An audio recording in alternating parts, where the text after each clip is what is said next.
You are listening to the Bat Flip Podcast, a baseball podcast from Belly Up Sports and the Belly Up Podcast Network. Here are your hosts, Damian and Matt. Welcome back, everyone, to the Bat Flip Podcast. My name is Damian here with my co-host, Matt. We are coming to you on September 21st of 2021. This is going to be episode 53 of the podcast. We got a cycle to talk about today. We have a record set for the most homers in a season by a catcher ever. We had a pitcher join the 200 win club. And then we're going to go through the series that we had broke down last week, give you guys what happened in those, and some key series to look forward to this week.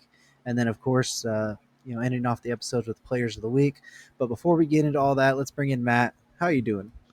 Doing pretty good. Had a pretty nice week. Just watching a lot of sports. I was going to start off with a little fun fact. Living on the Gulf Coast state, I'm always paying attention to the the hurricane season this time of year, and I thought it was funny related to the podcast that there's two tropical storms out there right now. They're not anywhere near land, but just keeping an eye on it. The names of them are Peter and Rose, so it's back to back. It's like Pete Rose. So I thought that was kind of funny, kind of related to baseball. But anyways, everything's been good this week, and just looking forward to the last couple weeks of the regular season. It's going to be exciting. So, how have you been this week? This week has been something.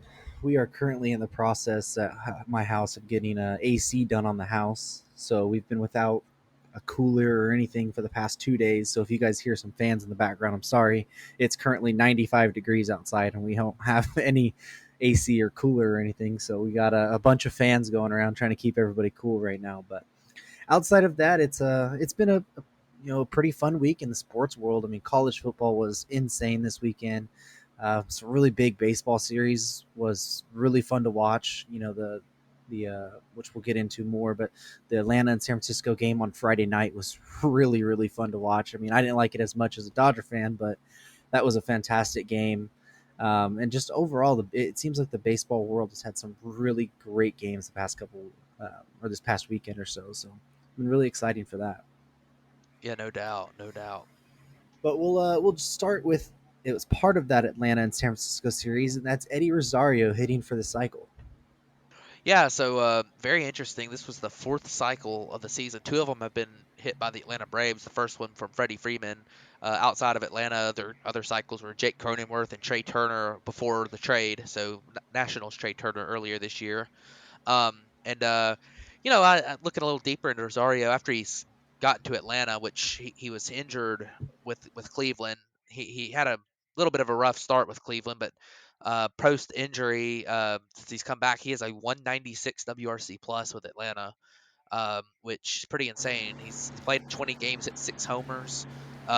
He's playing at a very high level right now, and that's been very welcome for the Braves. But hit for the cycle the other day. Just killing it right now. Hit another homer last night, but it was really important for the Braves to win that game on Sunday against San Francisco because they had gotten the lead had shrunk down to like a game and a half, and they had to win that game to keep to keep their lead in the division. So that was a really big win, and Rosario is a large part of that. Yeah, and it would have been big if they wouldn't have got a win in that. With if San Francisco would have went ahead and swept that series, which I know we'll talk more about that later. But it was a big, massive.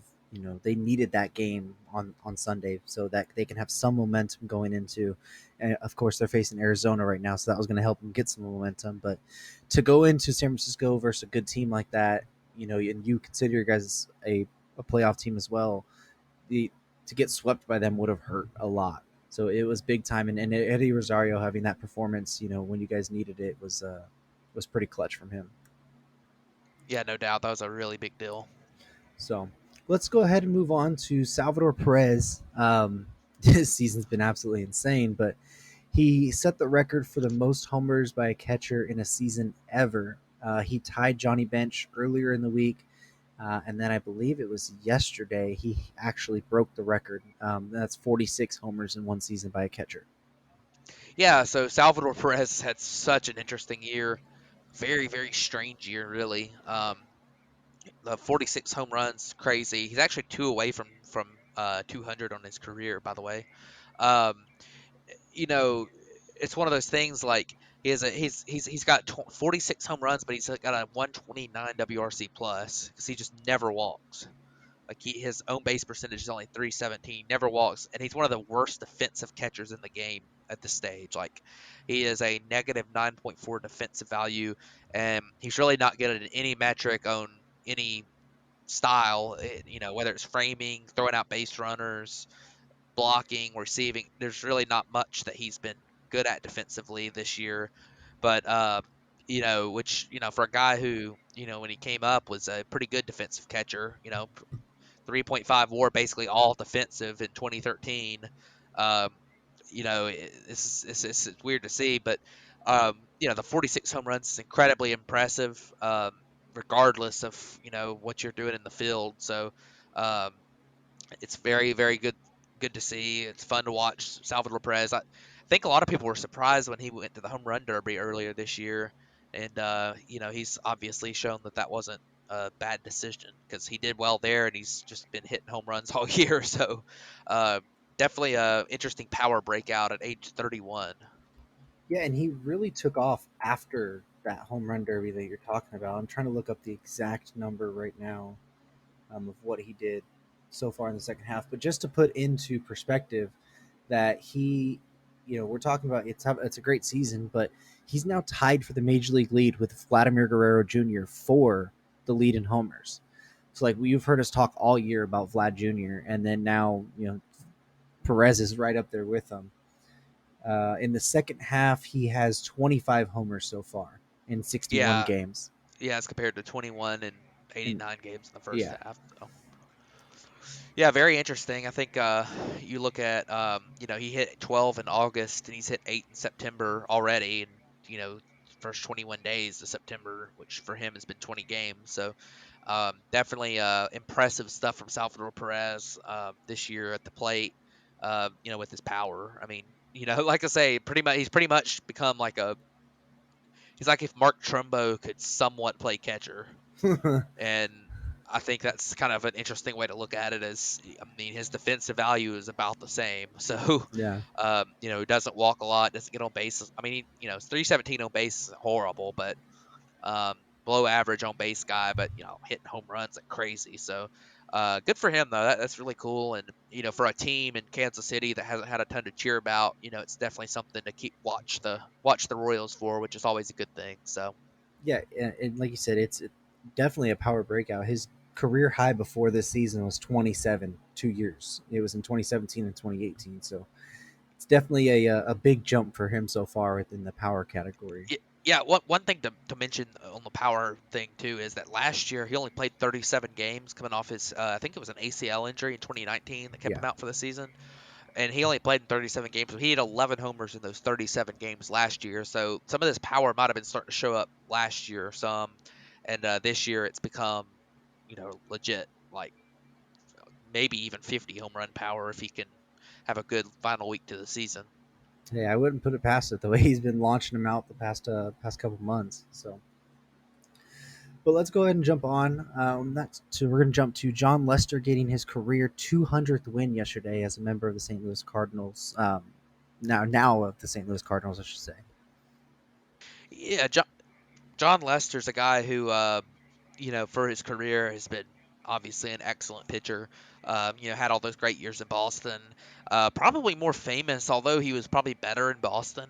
Probably more famous for his work with the Chicago Cubs, in which he helped them break their World Series drought. Always been a guy who good strikeout pitcher.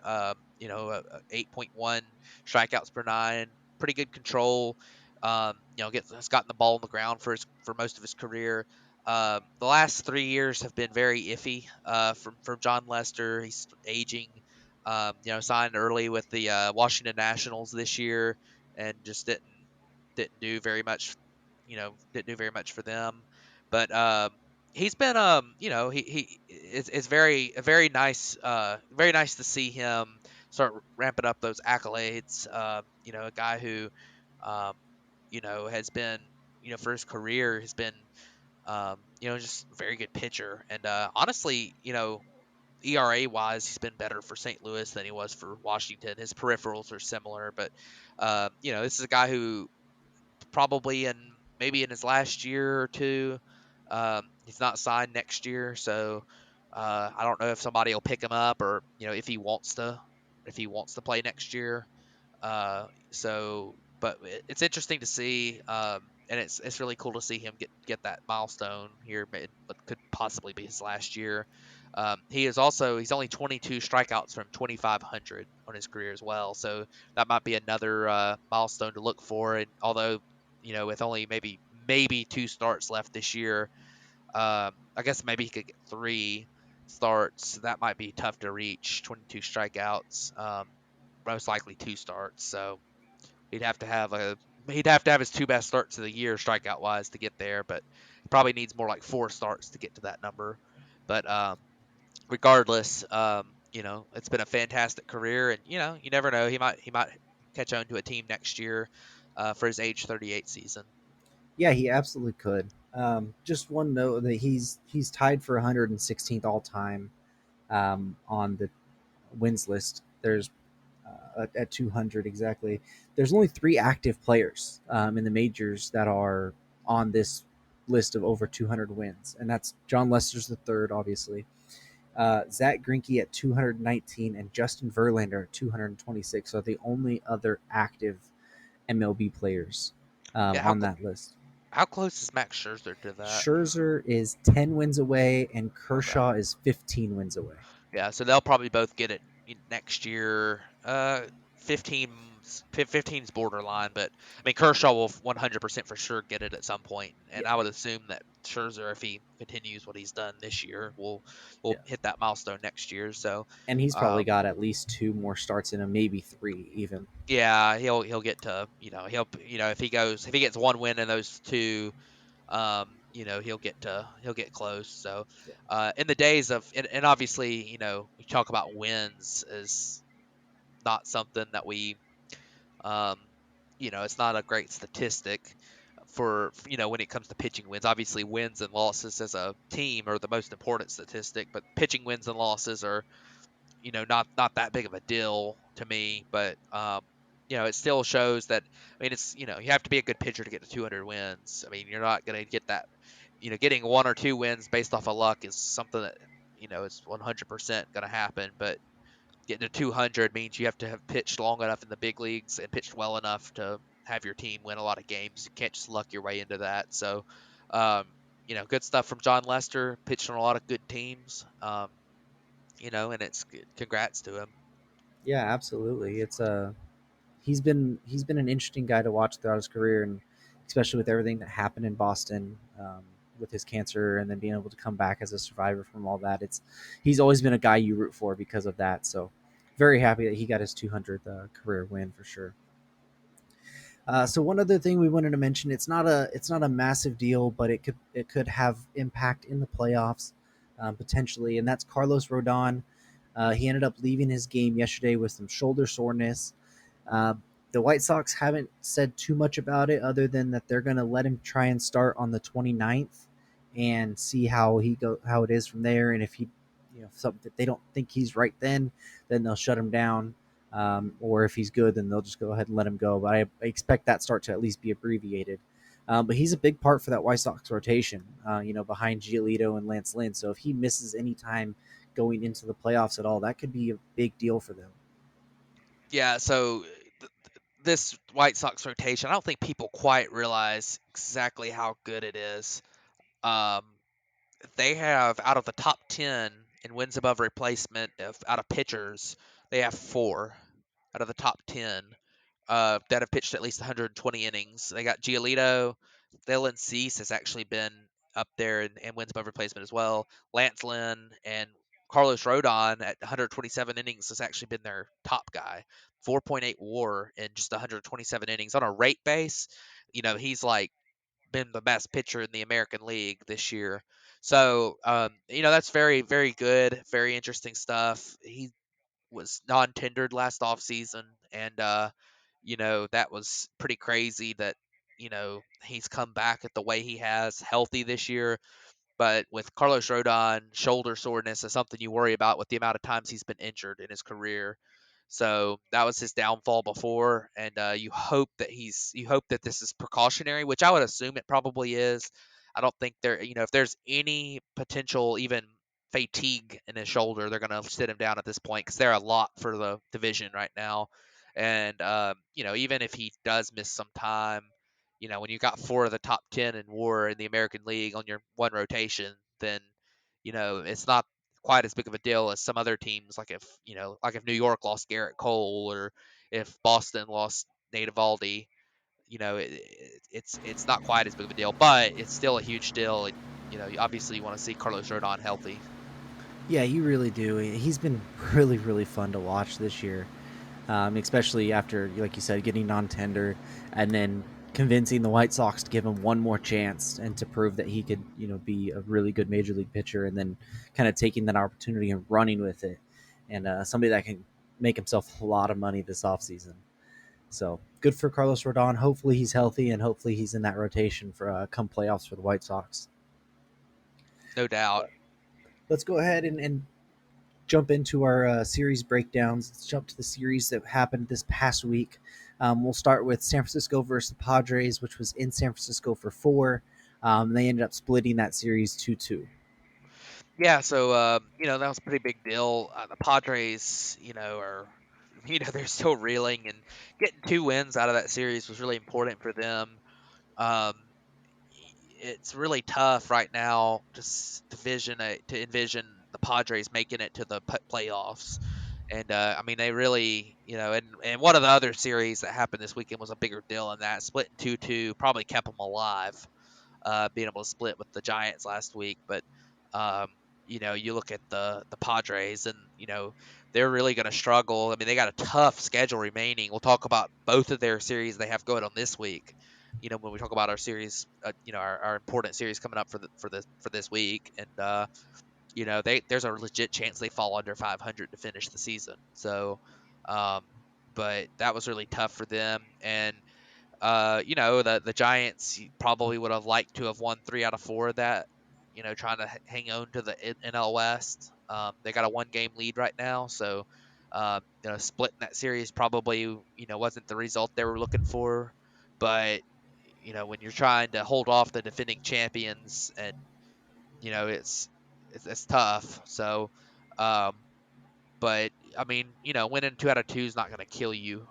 And obviously, it didn't kill the Giants or the Padres, to split that. No, it was actually really good for the Padres to win that last 2 games, because they had just come off getting swept by the Dodgers, went into San Francisco and lost the first 2 games. So they were on a 5-game losing streak to the 2 teams ahead of them in the division, and the 2 teams that they're trying to fight. They have to beat these teams a bunch in this last little runs of the season. I think they still have 6 or 7 games against the Padres. They still have or against the Giants. My bad. And then they still have another series against the Dodgers in LA, And the Braves. and the Braves, which we'll talk about in a minute. Yeah. But they really needed that confidence boost. Although what didn't help is then they went into the weekend and got swept by the St. Louis Cardinals. Yeah, and that's the killer, because the Cardinals are the Cardinals are the team they're battling for one of the teams they're battling for that wild card spot. And if you sweep the Cardinals, if that flips the series the other way around, then the Padres are sitting there in the wild card, or right on the edge of it still. But losing 3 games to the Cardinals just killed them. I think that might have ended their season. Um, they're 4 games back with less than 2 weeks to play. And facing a lot of Giants, Dodgers, and Braves. Yeah, they got a lot of tough games left. I you know that's what did them in. They had to win that series against the Cardinals. They had to if they wanted to make the playoffs, and that'll do it for the Padres in my opinion. I mean, they're not officially eliminated, but that's they would have to go on a run and get a lot of help. Yeah. I mean, 4 games back, At you're this right. stage. I mean, yeah, you don't. They would have to win just about every game they have left. Plus, because they also have the Reds in front of them, so they've got 2 teams in front of them So even if you could envision if it was just one team in front of them, you could say, oh well, maybe the Cardinals lose 4 games in a row and the Padres win 4 games in a row or something. But like the Reds are also there, so it's gonna be hard for both of them to lose a bunch of games in a row. So Yeah. and then not to mention the fact that the Phillies are right behind them, and the Mets are not. Well, the Mets are a few games behind them, but the Phillies are right behind them too by half game. So, I mean, it's gonna be really tough for the Padres to make the playoffs at this stage. Yeah, and I just wanted to glance at it so I can actually know, which we can talk about this more in future episodes. But they don't face a losing team the rest of the season. They literally face San Francisco, Braves, Dodgers, San Francisco. Yeah, I So mean that they all three of those teams are in the midst of a playoff chase too, or a division chase. I mean, the Giants have clinched going to the playoffs. The Dodgers, I think, can deny if they've they already win. clinched going to the playoffs. The Dodgers have clinched going to the playoffs. So like both of those teams have, and then the Braves are, but they're battling for that ability to not have a 1 game play-in game Mm-hmm. basically, and then the Braves are battling for their division. So you're not going to be facing teams that you would think that maybe if the Dodgers or the Giants had like a 10-game lead with their record right now, that maybe they are letting a couple young guys get a start, resting some players, that kind of thing, where you could take advantage of it. But that's not the case this year. No, not at all. They both of these or all three of these teams are going to be going for it 100%. Um, but then we'll look at one of the other series. We'll jump over to the AL at least for now. That's Tampa Bay and Toronto, which we'll talk about them even more coming up because they have a big series again this week. But Toronto took 2 of the 3. Are you there? Yes. No, sorry. I don't know if we lost you there or not. No, I'm here. Oh. Well, what do you think about Toronto and Tampa Bay for Toronto taking 2 of the 3? Yeah, so Toronto, Toronto is they're right in the edge. I mean, the Rays, their magic number is down to 5 to win the division. They're gonna win the division. um, uh, you know, the Blue Jays have got to fight off the Yankees, the Mariners, uh, the A's. I mean, there's a bunch of teams in that AL wild card race, and you know they've got to find ways to win some of these games late. Which their offense has been so good lately, they've been able to take advantage and really chase them down. But they're not up by much, so they got to win as many as they can. And the Rays are kind of in that position, like I was talking about. Typically you would see like 100-win Dodger team be in the position where they're resting player. They could rest players. They could let a couple young guys start games at starting pitching. Um, but they're not really quite there yet. But the Blue Jays, got to take advantage, and uh, it's very interesting what's going on in that division.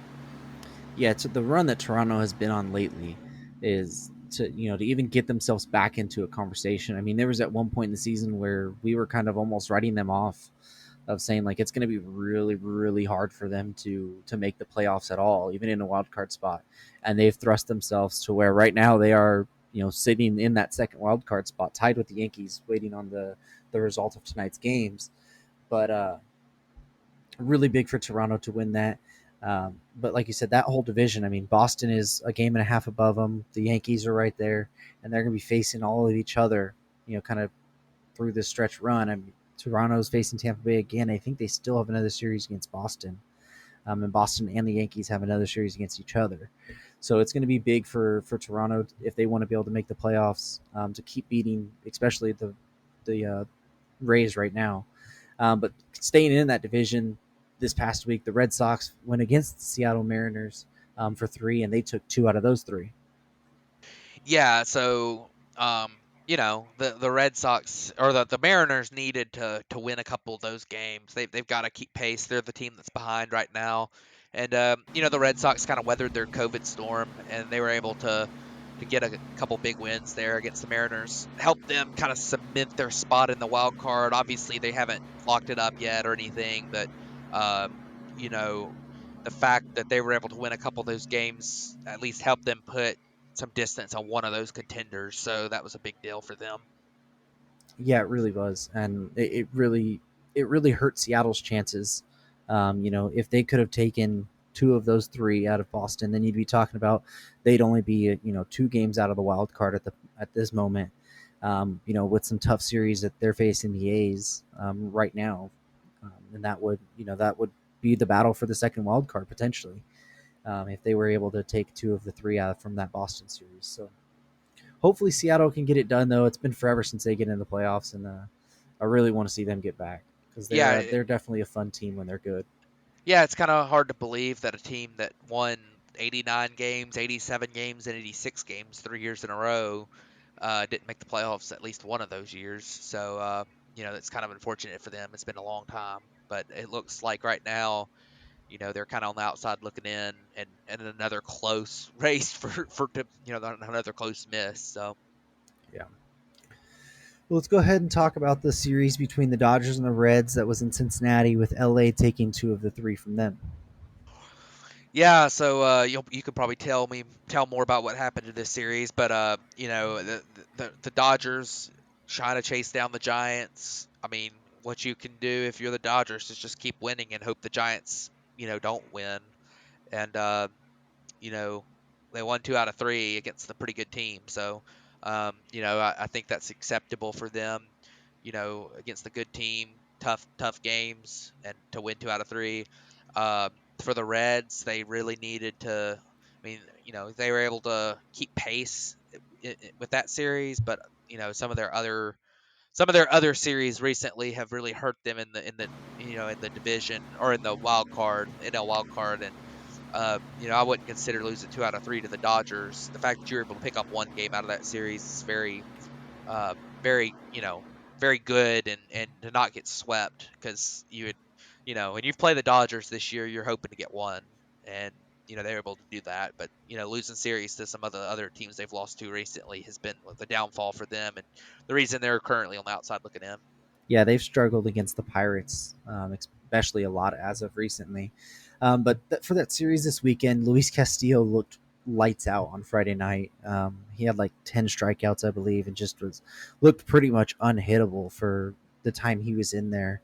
And then on Saturday, Max Scherzer was a good game between Scherzer and Sonny Gray. I think Sonny had like 30 pitches through 3 innings. It was something ridiculous. And then they ended up working his pitch count. Sunday was big for the Dodgers because they got Clayton Kershaw back, and he looked really, really good. He looked like a vintage Clayton Kershaw again. So if he wasn't quite stretched out all the way, this was his second start coming off the IL. They pushed him more to a 5 innings this time, and he seemed to bounce back really well off his first start. So if they can get Kershaw back on top of Buehler and Scherzer and Urias, um, going into the playoffs, it is only going to be a one game playoff if they only get the wild card. But if they can go into another, if they're able to win that wild card game, if they are in it and go to an NLDS, it's not like they're going to be at much of a disadvantage if they have three of those guys getting ready for that series. Yeah, so definitely big deal. Kershaw coming back for the Dodgers helps. And they obviously have four guys that can really throw in that rotation right now. So, uh, but moving on, the next series we had was the Giants and the Braves. The Giants, as we talked about with the Dodgers that went in 2 out of 3 versus the Reds, the Giants responded by winning 2 out of 3 versus the Braves, who are probably in a better situation than the Reds. The Braves trying to hold on to the division lead. It had really started to shrink down. Picking up the win on Sunday, as we talked about earlier, with the Rosario cycle, was a really big deal for the Braves to go out west, to go to San Francisco and take one against the team with the best record in baseball. And the Giants were able to win 2 out of 3 against a good team to keep pace with what the Dodgers did over the weekend, and to answer that and to hold their 1 game lead. So definitely a big deal there. Yeah, and then that Friday night game could have gone either way. It was a really back and forth game. I think it was the Giants had the lead, and then Darno hit a go ahead homer, and then Donovan Solano, like on the last strike, hit a Hit a game two-strike tying. game-tying homer in the bottom of the ninth. Yeah, and then they go to extras, and neither of them score in the 10th. the Braves don't score in the 11th, and then Kevin Gossman of all people hits a walk-off sacrifice fly. Yeah, it was the Braves all year have struggled badly in extra innings just getting a hit. Like it's been insane. I mean, I know that there's been other teams that have struggled in extra innings, but I mean, I don't think any of them have hit as poorly as the Braves have in extra innings. And it's kind of a microcosm of what's kept the Braves from being really good this year. Is the bullpens held them back, and Will Smith giving up home runs. I mean, it's unreal how many home runs he's given up this year as for a reliever. So. That was unfortunate for Atlanta because that could have put them up by they'd be up by 4.5 games right now. So, uh, this series was interesting because the lead in the East got down to like 1.5 games, and the Braves had to win Sunday to keep their lead really, and then they were able to do that, and the Phillies struggled their last couple games. So definitely an interesting series, fun to watch. It was another series that the Braves have played and the Giants have played that a lot of one-run games and close games that late games too. So that's been kind of the both of those teams. The fortunes of them. The Giants have won all their one-run games. The Braves have not won their one-run games for the most part. So that's a big difference between those two teams right there, record-wise. But moving on, the last one, we talked about with the Cardinals sweeping the Padres. Really, that was the series that probably ended the Padres season, in my opinion. Yeah, then we talked a lot about the Padres, Yeah, and it kind of groups in with what we can move on to how this week's series, and that's that the Giants and Padres are facing for three right now. First game just actually started, and that's going to be in San Diego for three. It's just, I mean, the Padres. I mean, we might as well just talk about the weekend one that they're going to have coming up, anyways, because we've talked so much about them. But they're going to have play basically 3.5 games this weekend against the Braves as well, right after the Giants, because they're picking up a suspended game. I don't know exactly when it's from. I know you could tell us. yeah. So the Braves and Padres had a double header back in, I believe it was July. It was right after the All Star break. Because I remember, I believe they had Jock Peterson, but not the other newcomers, and they it was they played a doubleheader, and they had their second game of the doubleheader was suspended after in the bottom of the fifth. Um, so since it was a doubleheader game, it is a 7 inning game, and San Diego leads 5-4 in that game in the bottom of the fifth. So that'll be interesting to see what happens in that one. But they also play three more. The Braves are the home team in that 5-4 game, and the Padres obviously are playing at home this weekend in the other three. So it'll be interesting to see what happens there. That's a huge series for the Braves.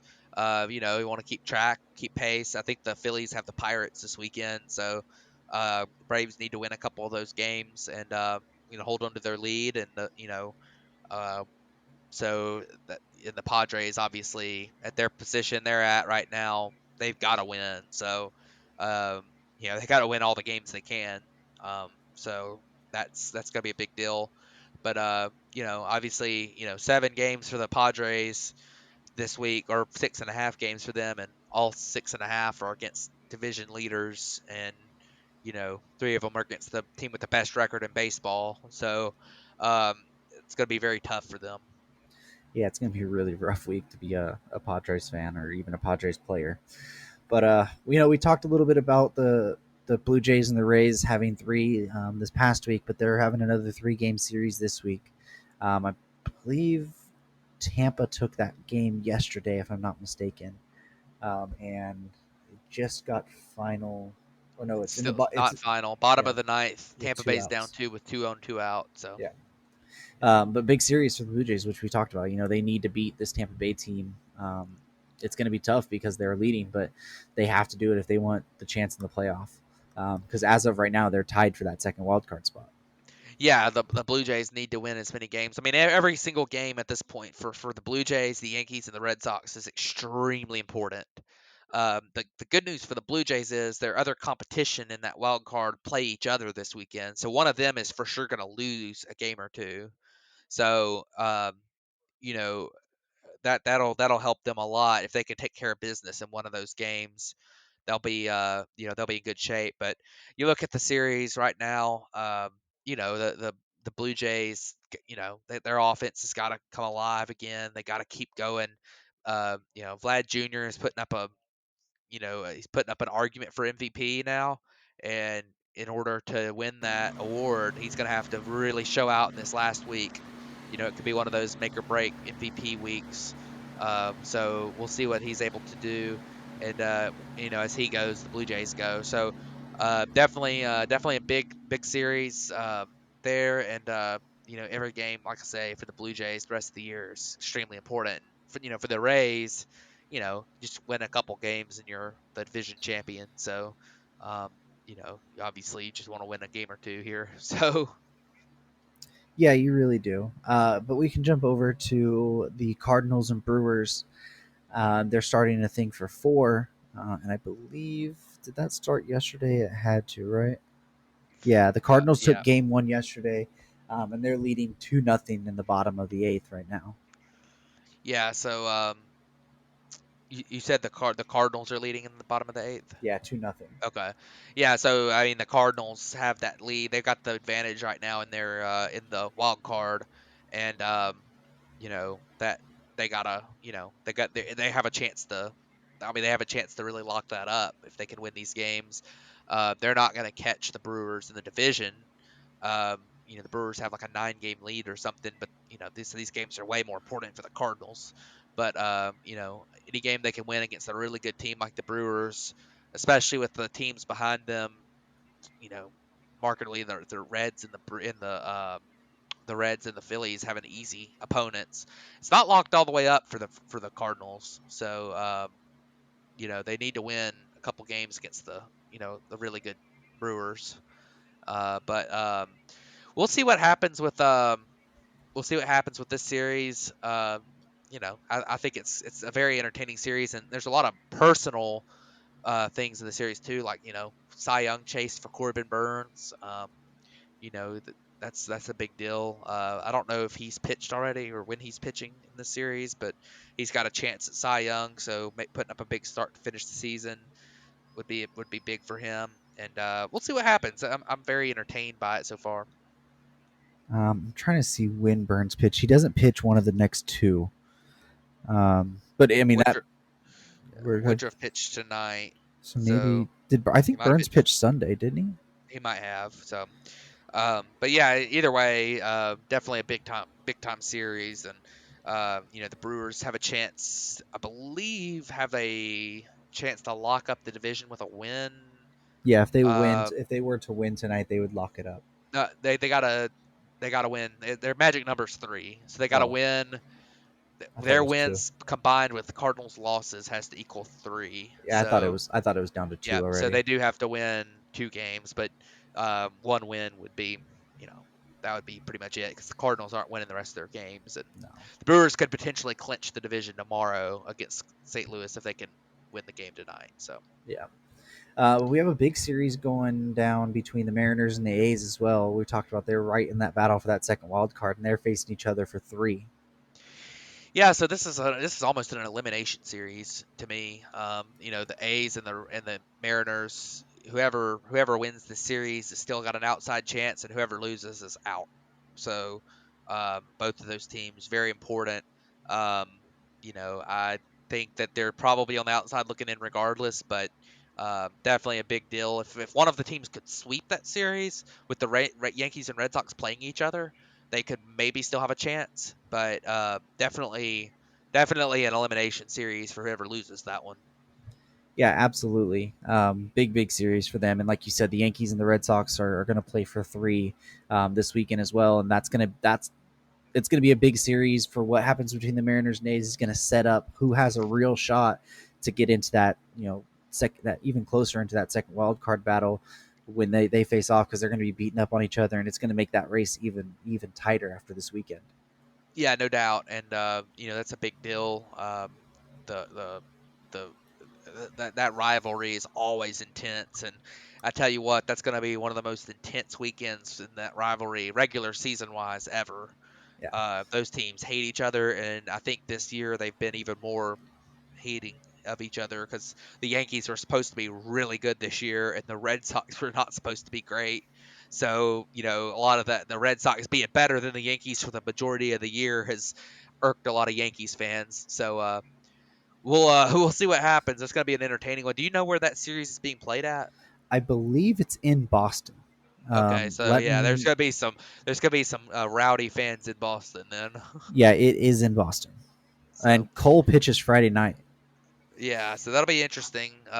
You know, like I said, like we said about the Mariners and A's. I mean, I don't know if it's quite as much of an elimination series there, but it's close. And obviously those two teams playing each other bodes well for the Blue Jays too, because Yeah, they'll pick up ground on one of them if they don't get swept. So yeah, absolutely. Well, we have one more series. It's not going to be a massive series, but it still is noteworthy, and that's between the Mets and the Brewers for 3 this weekend. It's pretty much the Brewers have a chance to lock up the division if they don't do it against the Cardinals this week. And then the Mets are, they've been a crap storm all year. They're kind of out of the playoff hunt now at 7.5 back. I did see something today, which I thought was really mind blowing, is that they're still going to try and bring back uh, Thor and DeGrom this season.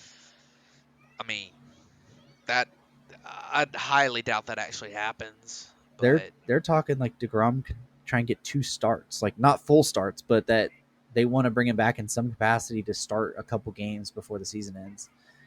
Like I don't yeah, understand. I I saw don't. that today Yeah, and it blew my mind. I don't know why. yeah, I thought we were already at the yeah. point where Like DeGrom I was a say, shut down. yeah, like I say, I highly doubt that's going to happen. I mean, you know, if he's healthy, then maybe like it'd be like a reward for the hard work he's done to get back. If you're not worried about it, but I mean, if I'm the Mets, I mean, I just say, hey, we've been this team's eliminated. I mean, assuming that they're eliminated at that point, I think they're 6 games back in the wild card. I mean, in the division, I know they're like 7.5 back in the wild card, but they're 6 games back in the division. The Braves have 3 games remaining against the Diamondbacks. So, the Phillies, if the Braves did stumble, the Phillies have 3 games left against, or 2 games left against the Orioles, depending on what happens tonight. Which, what's happened tonight is they're in extra innings, but the Mets are losing to Boston tonight. So I mean, it's tough to see the be tough to see the Mets doing that. But this series is a couple good teams that the Mets have underperformed all year. The Brewers overperformed all year and have been the class of their division. And you might end up seeing a celebration on the field for the Brewers if they can't get it done against the Cardinals. Yeah, absolutely. Um, they're going to clinch either against the Cardinals or this weekend against the Yeah, Mets. So no doubt. one way or the other. But So let's move on to wrap up the show. hey, We'll go to I want players. Oh, go ahead. Yeah, I was gonna say I want to bring up one more point. We've been talking about these series of the week on an awful lot, and how important they are. But for all the teams in the playoff chase, every series is important. Like we talked about, right now the Braves play the Diamondbacks, the Phillies are playing the Orioles. We talked about the Reds struggles with the Pirates. All these series are extremely important. Uh, eh, you know, regardless of your opponent. Obviously the chances to lose are lower, but it's baseball. And last night John Means was pitching for the Orioles, and he's a pretty good pitcher. We're going to talk about him in a minute. And the Phillies dropped a game, and that was just a huge loss for them. In fact, the Phillies have been a team that hadn't taken care of the easy teams, or the supposed easy teams. They lost to the Orioles last night. They got swept in a series by the Diamondbacks. They've lost some games to pretty average teams with that super easy schedule they got left. I mean, the Braves lost a series to the Rockies. Um, so, these are some, we talked about the Reds and the Pirates. So these are some series that are really important regardless of who your opponent is. So, that's just something to look for too. All these games are important. So, Yeah, we don't talk about those games enough.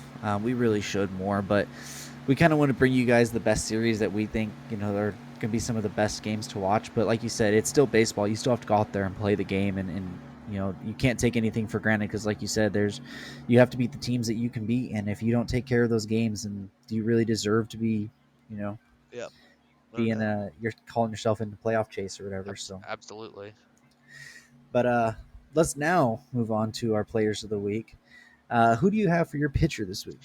So my pitcher this week, I actually had a hard time picking my pitcher because a lot of guys have, not been great this week. A lot of guys who have had really good, have had 2 weeks or 2 start weeks, haven't performed in both starts.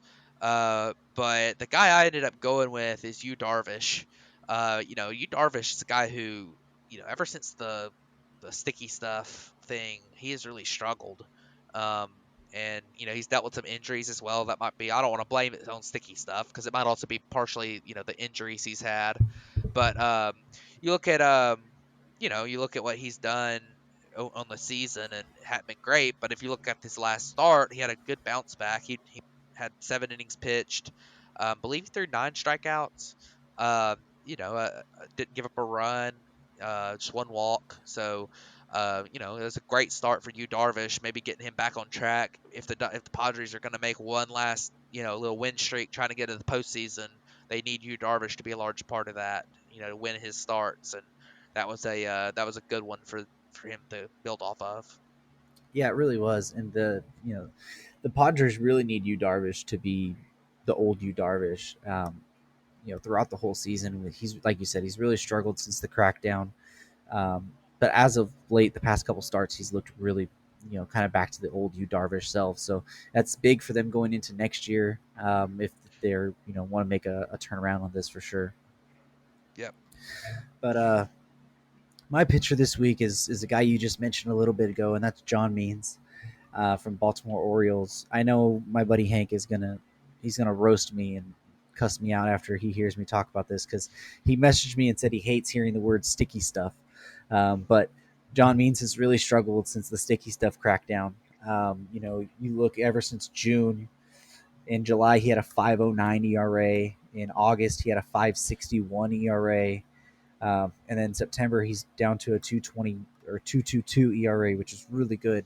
And that's helped by his 2 starts he had this week, which is 12 and a third innings, 8 hits, 2 earned runs, 3 walks, 10 strikeouts. Um, and I believe his peripherals didn't quite back up his low 146 ERA, but a 332 FIP is not all that bad, although his xFIP was 457. Means was one of the better stories at the beginning of the year and even last year with how good he had actually pitched. The Orioles are always looking for somebody to, make them relevant. I mean, Mancini has been a great story for them. Mountcastle has looked very well. Cedric Mullins breakout this year.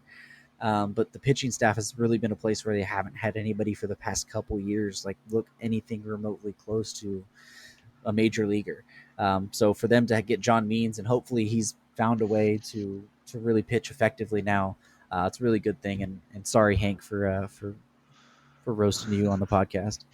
Yeah, to elaborate a little bit more on John Means, he also had battled injury, so we don't know exactly how much of his issues after the sticky stuff crackdown were lack of sticky stuff, or maybe that Right. the injury kind of was at the same time.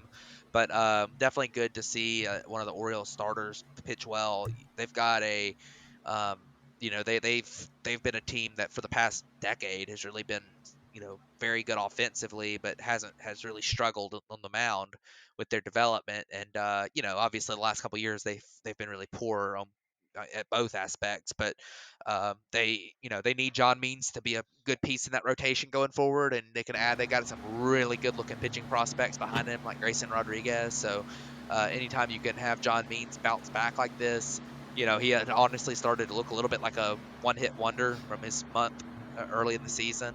Um, before the crackdowns, and he doesn't look like that right now. He's starting to look more like that first month John Means. So maybe he can put it back together and keep this going into next year. So very very very important for the Orioles to have him pitch well. Absolutely, it is. Who do you have for your hitter this week? So my hitter this week is going to be a guy who, kind of like you, Darvish, but to a much larger level, has struggled this year. And I'm honestly shocked when I looked at the stats from the last week. I was honestly shocked to see his name on here, but it's actually Elvis Andrews. This week he hit .579 this week with a 636 on base and a 684 slugging, which is good for a 274 WRC plus. This is a guy who on the season, I didn't hit a home run, but on the season, he has a 73 WRC plus, 245 average, a 293 on base, sub 300 on base is awful, and a 324 slugging percentage. I mean, he's been really bad at the plate this year. His defense at shortstop still good enough to give him a positive, positive WAR and everything. But this is a guy who the A's brought in from Texas, where in the midst of their rebuild to replace Marcus Semien, and it's a guy who just a couple years ago had a great season back in 2017, but he since 2017, it's been a struggle for him. But 76, 76, 59, and 73 are his WRC pluses from each season since then. Of course, last year being 29 games, but um, definitely Elvis Andrus, a guy who they hoped to have a bounce back, but hadn't quite done that. But this week, very solid. So props to him for sticking it out the whole year. And when the A's need guys the most, he was able to produce some this week. Yeah, I almost picked Elvis Andrews for my player of the week, but then I kind of wanted to talk about this guy and his season a little bit on top of the week that he had. But Elvis Andrews was definitely a good pick. I went with Tyler O'Neill from the St. Louis Cardinals. His past 6 games this week, he had 3 homers, 10 runs, 10 RBIs, a stolen base. Only hit 364 with a 462 on base, but 234 weighted runs created plus this week. And really, his season, it's really been a breakout season for him. He's a guy who had really struggled throughout trying to get consistent playing time. I mean, his season high in at plate appearances before this year was 157. He's up at 485 right now. 28 homers, 78 RBI or 78 runs, 66 RBIs, 13 stolen bases. His downfall is that he strikes out a tremendous amount of the time. He doesn't walk that often. He has decent speed, so that helps his BABIP be a little bit higher than it probably should. But I mean, and he's really good defensively, but a 4.5 WAR on the year, and that's with him having a 0.6 WAR this week. So really a great week for Tyler O'Neill, but really a breakout season for him as well. Yeah, it's been very interesting to watch him this year. I think you hit on it pretty nice. 4.5 WAR is really, really good. And, it's a guy who has always been a power speed guy. He's probably the most physically impressive looking guy in baseball. Just he's absolutely jacked. He's somebody who's never missed the weight room, which is helps him out a lot. And he's able to take his natural athleticism, and he's a guy who can still improve a lot. I mean, he's a guy who his strikeouts and walk rates are pretty bad, but the ability to hit for power, hit the ball really hard, and have that speed that's helped his BABIP, as you said. And I mean, 355 on base is nothing to scoff at. 140 WRC plus is pretty dang good. So, we'll see what he does going forward. I don't know if he'll put up a 282 batting average season again, a 355 on base season, but he's probably going to keep hitting for power as long as he's in the big leagues. And, he's a guy who, is probably going to be a really solid player going forward. So, he's so athletic that he's going to play good outfield defense and run the bases well, even if he's average and on base quite as high as it has been this year anyway. So, Yeah, it kind of fun to see him finally get a chance. We've heard about him. He was a highly touted prospect for years. And then he came up and struggled to get consistent playing time. And now that he finally has, it's fun to see him break out. Like you said, one of the most physically imposing players. Like when he's up to bat, you just know that the ball has the potential of going nowhere or going a really, really long way. So good for Tyler O'Neill on his season so far. But I think that's gonna wrap up the episode. Unless you have anything else that you wanna hit on. Yeah, not too much. There's a lot of excitement. I think we're going to have teams clinch this week. I'm pretty sure the Brewers will clinch and the White Sox will clinch. The Rays maybe clinch this week. I would say the Rays probably clinch this week. So you could have three teams, punch their ticket past the wild card and into um, into the division series. The Astros have a chance to clinch this week as well. Um, so you look at the wild card races. The AL wild card is a very intense race, and the NL East is probably the most intense. Out of teams that aren't going to make the play that potentially could miss the playoffs. Obviously, the NL West is a really intense race, but those teams are both making the playoffs. So, and then you look at the wild card of the NL, and it's not quite as good as the AL, but there's still a chance for a couple teams to have a one last stand, one last fantastic week to get themselves back into the picture. So it's going to be an interesting week. A couple of really good races. Some teams kind of winding it down some, and we'll get our next week we'll see. We'll have a kind of a review on the teams that clinch and look forward to that. And see what's going on. And next week's going to be the week that we see some of the most intense baseball of the regular season get played. And then obviously the postseason starts after that. So just a couple more weeks until one of the most fun times of the year in Major League Baseball, like the postseason starting. Yeah, and if your team is in any of those postseason games, the most nerve wracking time of the year, Oh if you're a man, fan. you ain't kidding. Yeah, that is. I'm looking forward to it, but I'm not at the same time because I'm going to be a nervous wreck. Yeah, I was gonna say I can't imagine being whichever team loses the NL West, the Dodgers or the Giants, whichever one of those teams ends up in the wild card. Yeah, I can't imagine the nerves of being a 100+ win team in the wild card game yeah. against the Cardinals, who have devil magic. So Well, who have Adam Wainwright, who just decided to like throw 8 shutout innings against the Dodgers not that long ago. yeah, like it's just insane Yeah, what that matchup, and yeah. it'll be interesting to see. I mean, there's a reason that they kept that. There's a reason that they did that format that way. And it's because in the past format, the NL West race, that division meant nothing. I mean, Right. whoever won the division it meant nothing except maybe home field. But now, I mean, that's a huge deal getting a 5 game series rather than a 1 game series. So Yeah, it's it's very important, and it's definitely something that keeps the division races relevant. So yeah. And one thing I should have mentioned earlier. One thing because you're talking about that, um, there was a potential that people are saying that they would rather it go to a game 163 because then each team, like you have 2 shots of making it into the playoffs. You got 1 shot to win the division, and if you lose that game, then you go to the wild card and you have 1 shot at the wild card then. So you really have 2 different shots between getting into the playoffs. And if that were the case, then that would be, especially for a team like the Dodgers, it would help out because they have a couple different guys that they can throw in there and be perfectly fine with. Where you go with the Giants, they're probably going to throw Gossman in one of the games, and then DeSclafani in the other one if they don't make it. And then like what are you working with if you do make it through to the NLDS? right. Um, So you're saying they should have a truce and just say, hey, we're gonna no, tie. We don't have to chase each other anymore. We're gonna tie and play 1 game. yeah, I mean, no, I mean it's a feasible scenario. I mean, with only 1 game separating them, it is very much that they could have a game 163 that Monday after.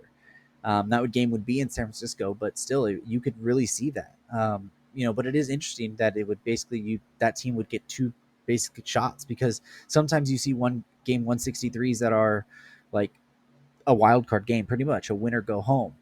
But in this scenario, because they've both already clinched, it would be like you have really 2 shots to make it into the big field. So I Right. thought that was kind of interesting. Right. We had that a few years ago for the Dodgers, didn't we? With the Rockies, Yeah, they did. 2018. Yeah, Yep. and So Bueller ended up winning that game. yeah, Bueller was the pitcher. Yeah. Yeah. So definitely interesting stuff. It's gonna be a really fun last couple weeks of the season. Yeah, absolutely, it will be. Well, thank you guys for tuning into this episode of the Batflip Podcast. I know we rambled on a little bit here at the end, but definitely going to be a couple fun episodes leading up to the playoffs. So hope you guys stay with us and hope to hear you guys' feedback. But until the next episode, catch you guys later. Thanks, everybody.